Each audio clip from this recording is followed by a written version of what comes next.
전남을 가장 잘 아는 뉴스, 헬로티비 뉴스 전남입니다. 지난달 전남 지역 소비자 물가가 2개월 연속 상승했습니다. 호남지방통계청이 발표한 9월 소비자 물가 동향을 보면 전남의 소비자 물가는 106.84로 전월보다 0.8%, 지난해 같은 달보다 1.4% 상승했습니다. 전달 1.1%에 이어 2개월 연속 1% 이상 상승률을 기록했습니다. 체감 물가를 파악하는 생활물가지수는 1.7% 상승했습니다. 특히 코로나19 여파와 긴 장마, 태풍 등으로 공급이 달린 배추와 무, 오이 등 신선 채소류가 30% 안팎에서 급등했습니다.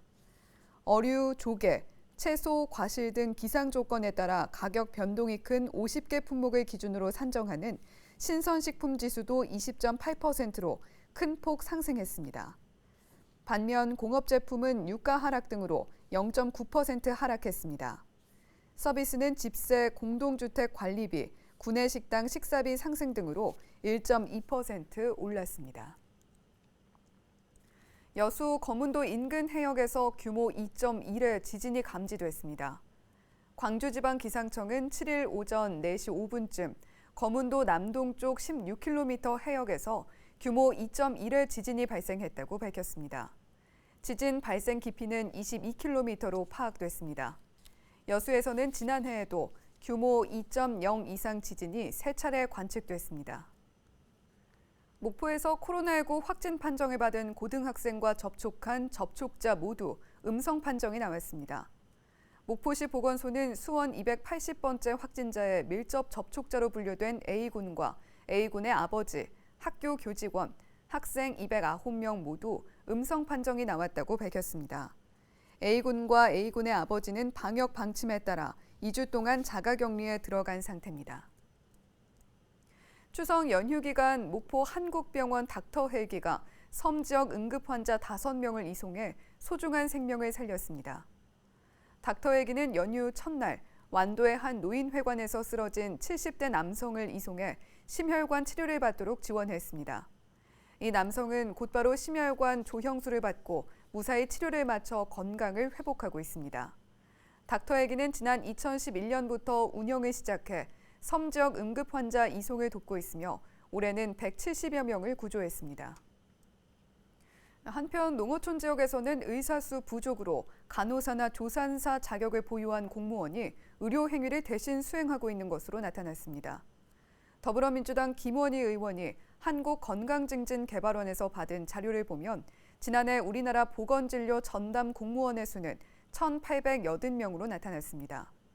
지역별로 보면 전남이 328명으로 가장 많고 경북 299명, 전북 238명, 충남과 경남이 각각 200여 명, 서울은 단 한 명도 없는 것으로 집계됐습니다.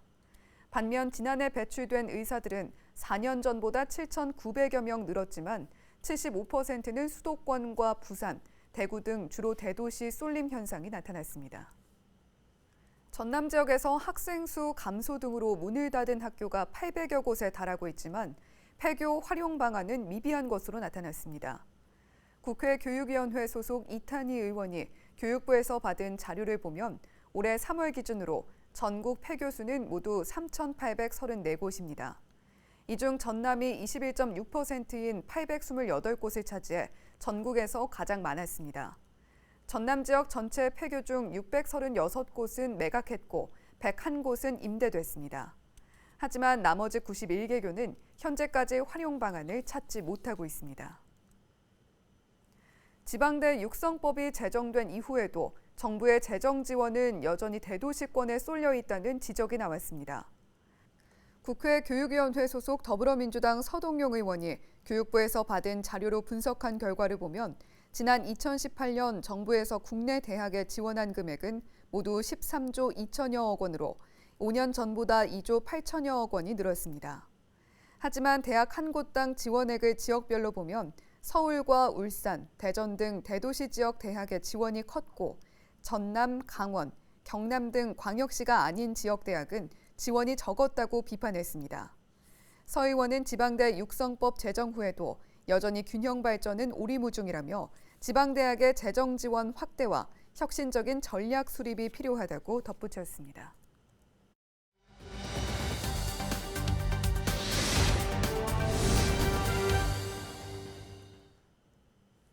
목포시가 청사를 방문할 때 불편함을 겪었던 시민들을 위해 080 안심전화 출입관리 서비스를 운영합니다. 어떤 내용인지 자세하게 이야기 나눠보도록 하죠. 목포시 박태윤 정보통신과장 전화 연결돼 있습니다.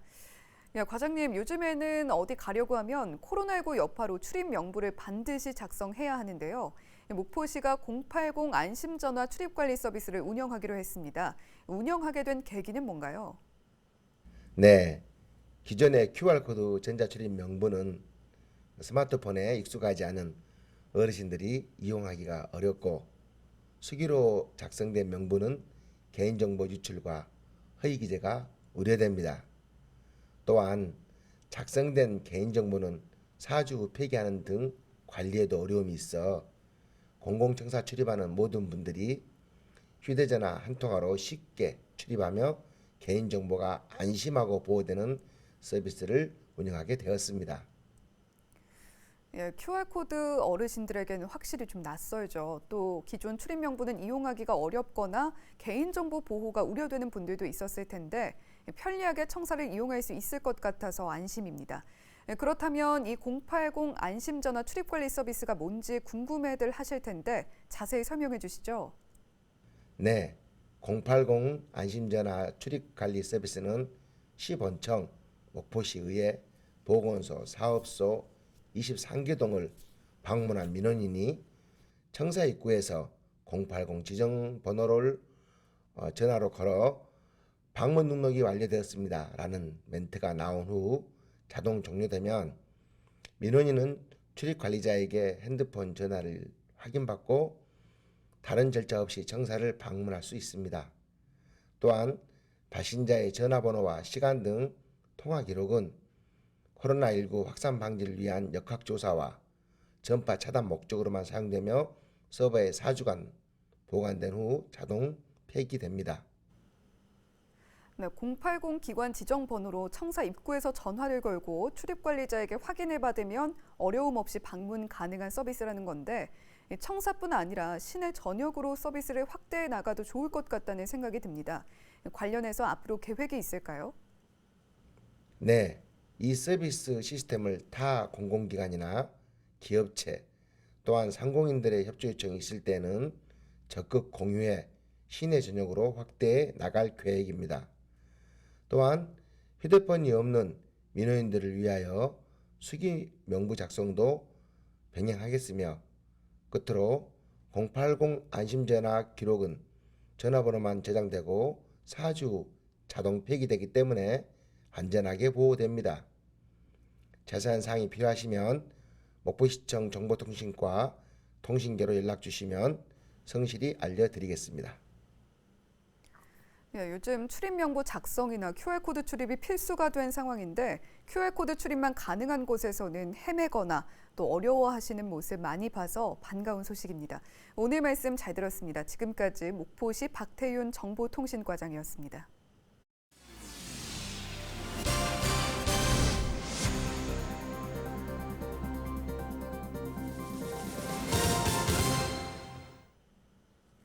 목포 해양대학교가 재학생들에게 코로나19 특별 장학금을 지급했습니다. 목포 해양대는 재학생 설문조사와 대학 구성원의 의견 수렴을 거쳐 1학기 등록금을 납부하고 성적이 확정된 재학생 1,657명 가운데 1,449명에게 2억 1,500만 원을 지급했습니다. 계좌 정보가 등록되지 않은 나머지 학생들에게도 이달 말까지 2차 지급이 진행될 예정입니다. 학교 측은 코로나19 사태로 비대면 수업에 어려움을 겪는 학생들의 부담을 해소하는 데 조금이나마 도움을 주기 위해 장학금 지급을 결정했다고 설명했습니다. 여수 지역에서 발생한 화목보일러 화재 10건 가운데 7건은 부주의로 인해 발생한 것으로 확인됐습니다. 여수 소방서가 최근 10년 동안 지역에서 발생한 화목보일러 화재를 분석한 결과 부주의가 70%로 가장 많았고 기계적 요인과 전기적 요인이 뒤를 이었다고 밝혔습니다. 화목보일러를 사용할 때는 주변에 가연물을 보관해서는 안 되고 연료 투입 후에는 투입구를 꼭 닫아야 합니다. 전남 지역 공중 화장실 내 범죄가 최근 5년 사이 10배 가까이 증가했지만 방범 비상벨 설치율은 크게 저조한 것으로 나타났습니다.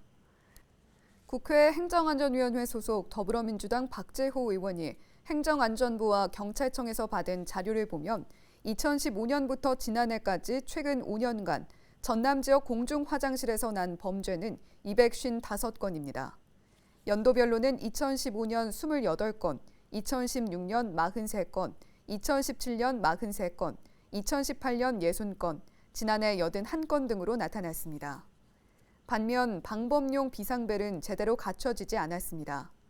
전남은 공중 화장실 4,024곳 중 495곳에만 비상벨이 설치돼 12%의 낮은 설치율을 보였습니다. 완도군이 지난 추석 연휴 전복 판매량이 증가했다고 밝혔습니다. 완도군 농수특산물 중개 쇼핑몰인 완도군 이숍의 전복 판매량이 지난해 추석보다 61% 늘어난 것으로 나타났습니다. 올해 완도군 이숍의 전복 택배 발송 건수는 1,824건으로 7,900만 원의 매출을 기록했습니다. 또 우체국 택배를 이용한 전복 발송 건수도 지난해 같은 기간보다 53% 증가했습니다. 완도군은 최근 코로나19로 인해 면역력 강화에 좋은 전복이 추석 선물로 인기를 끌었던 것으로 분석했습니다. 일본 도쿄올림픽 연기로 인해 일본산 비축 활어 수입이 급증하면서 국내 양식업계가 타격을 받고 있는 것으로 파악됐습니다. 더불어민주당 주철현 국회의원이 한국해양수산개발원 자료를 분석한 결과 국내 활어수산물 대표 어종인 돔류의 경우 7월 기준으로 지난해에 비해 수입량이 92% 이상 늘어났다고 밝혔습니다. 같은 달 기준 여수와 통영의 산지 가격 동향은 1kg당 8,500원으로 지난해와 비교해 22% 이상 하락한 것으로 확인됐습니다. 주철현 의원은 국내 수산물의 소비 촉진을 위한 체계적인 홍보와 유통체계 개선을 촉구했습니다. 광양농협 용강점 로컬푸드 직매장이 확장됩니다. 광양시는 농림축산식품부와 AT 한국농수산식품유통공사가 실시한 2021 로컬푸드 직매장 지원 사업에 선정됐다고 밝혔습니다. 이번 공모 선정으로 광양시는 지난해 10월 문을 연 용강지점 로컬푸드 직매장 약 191제곱미터를 확장할 예정입니다. 광양시는 용강지구에 아파트 단지 3,000 가구가 있고 주변에 짓고 있거나 신축 예정인 아파트도 있는 만큼 직매장이 확장되면 농가와 시민들에게 도움이 될 것으로 기대하고 있습니다.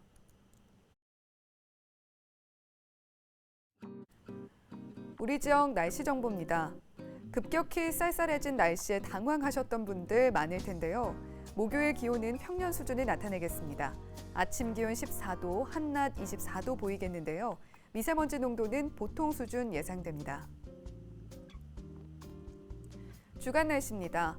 금요일까지는 다소 쌀쌀하다가 주말부터는 완전히 평년 기온을 회복하겠습니다. 비 소식은 없는 가운데 맑거나 구름 많은 날씨가 이어질 것으로 보입니다.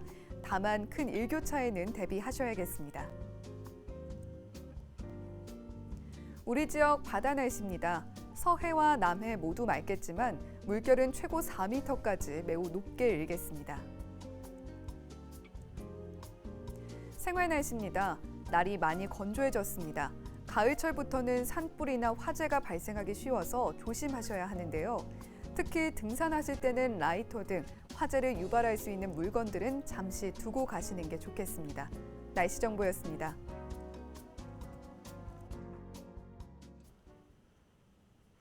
요즘 살기도 팍팍한데 소비자 물가까지 올랐습니다.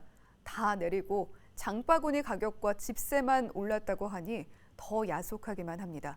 허리띠 바짝 졸라매는 분들 많으실 텐데 눈에 띄는 대책은 없어서 한숨만 더 깊어집니다. 헬로티비 뉴스 전남 마칩니다. 저희는 언제나 지역 주민 여러분 곁에 있겠습니다. 고맙습니다.